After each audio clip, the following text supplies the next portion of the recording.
Buenas tardes, profesor y compañeros. Nosotros somos el grupo número 3. Yo les voy a hablar un poco sobre lo que es el diagrama de flujo. Bueno, el diagrama de flujo o flujograma consiste en representar gráficamente hechos, situaciones, movimientos o relaciones de todo tipo por medio de símbolos. Existen tres tipos de diagramas de flujo, lo que son el horizontal, vertical y panorámico. Ya, el diagrama de flujo o también llamado diagrama de actividades es una manera de representar gráficamente un algoritmo o un proceso de alguna naturaleza.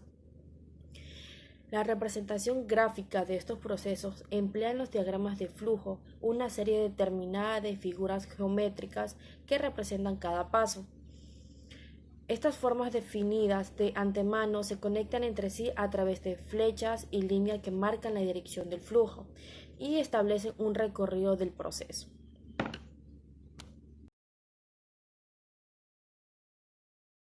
Buenas tardes, el tema que a mí me tocó es simbología y significado. La simbología y significado dentro del diagrama de flujos como tal es el símbolo que se utiliza para el diseño que se someten no solo a la normalización, es decir, que se hicieron símbolos y cada uno con su significado, por lo que literalmente antes se usaban de forma casi universales. ¿Qué quiere decir esto? Ya que en un principio cada usuario podría tener su propio símbolo. Por lo tanto, se han hecho distintos símbolos y cada uno tiene un significado dentro del diagrama de flujo. Comencemos. Tenemos en la imagen de la derecha, como pueden ver, 10 símbolos. Les voy a hablar un poco de ellos. El primero que es terminal. Su significado. Bueno, el símbolo se llama terminal. ¿Cuál es su significado? Como tal, indica que es el inicio o el fin dentro de su programa, dentro del diagrama de flujos. El segundo, decisión. En este, la salida es un punto en el flujo donde se produce una cuestión, sí o no. Multidocumentos. En este se refiere a un conjunto de documentos. Por ejemplo, puede ser tipo un expediente. Siguiente, conector de un proceso. Conexión o enlace de un proceso a otro en el que continúa el diagrama, que quiere decir que, por ejemplo, puede ser un subproceso dentro de este proceso. Como siguiente punto tenemos la base de datos, que como lo dice, está empleado para seleccionar o tener la grabación de datos de base de datos. La siguiente es símbolo y su significado sería actividad. ¿Qué representa este?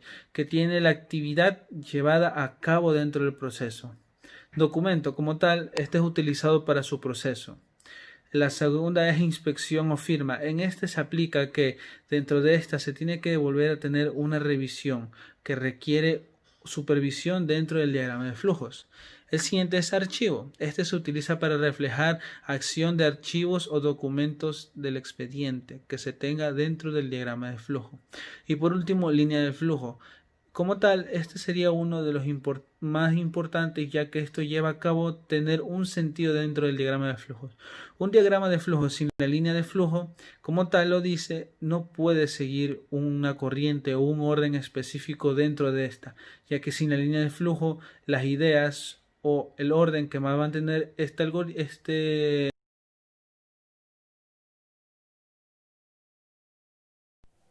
Bueno, compañeros, hoy vamos a hablar acerca de los diagramas de flujo.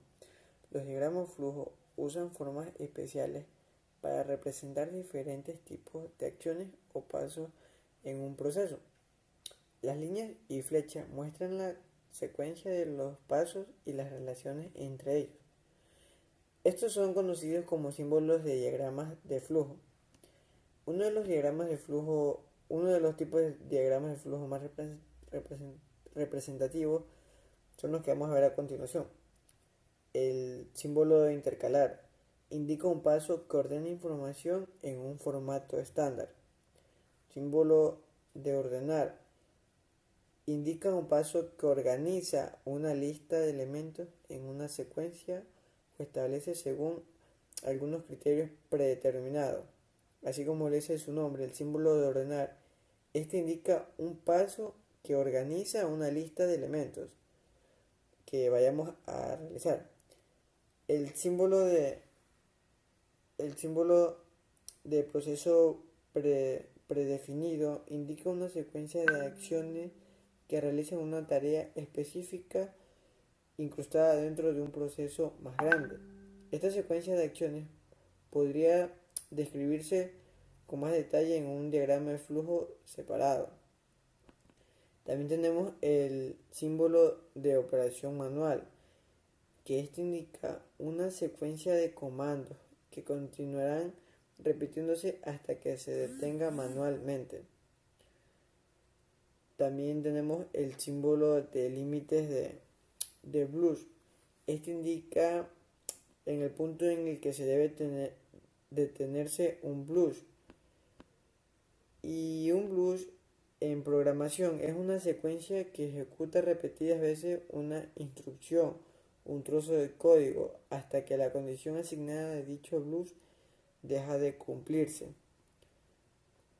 Ya, también tenemos lo que son el símbolo de retardo. Indica un retraso en el proceso, ¿sí? También el almacenamiento de datos o símbolos de datos almacenados.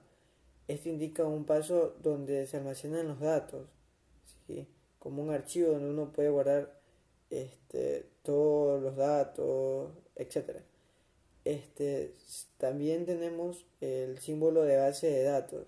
Indica una lista de información con una estructura estándar que permite buscar y ordenar, ¿sí?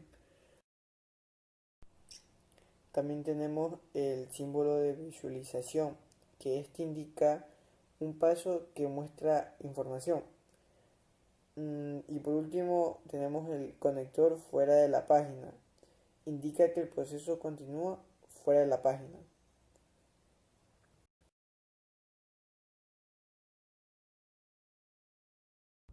Bueno, soy Homero Zambrano y les voy a hablar un poco sobre las reglas que se utilizan al momento de elaborar un diagrama de flujo, ya que esto es algo muy principal, muy útil para nuestra elaboración, porque si nosotros no lo hacemos de la manera adecuada, nuestro diagrama de flujo estaría mal elaborado. Ya, como regla principal tenemos debe tener un inicio y un fin. Esto nos da a entender que en la parte inicial de nuestro diagrama de flujo, en un recuadro debe ir, o en un símbolo debe ir la palabra inicio, de igual manera a la última parte del diagrama de flujo debe ir la palabra fin. Ya, como segunda regla tenemos, se debe escribir de arriba hacia abajo y de izquierda a derecha. Además, si hay una condición, se puede aplicar lo que es viceversa, o sea, de derecha a izquierda. Ya, teniendo en cuenta que si esta información es verdadera, nos vamos por un camino, y si es falsa, nos vamos por otro. Además, esta información siempre debe llegar al final, para que así nuestro diagrama de flujo esté elaborado de la mejor manera. Como tercera regla tenemos los símbolos se unen con líneas y tocándose uno al otro. Esto nos da a entender que cada símbolo de la parte inicial y de la parte que le sigue siempre se deben ir tocándose con líneas del uno al otro. Si estos no se tocan, estaría mal nuestro diagrama de flujo, ya sería erróneo.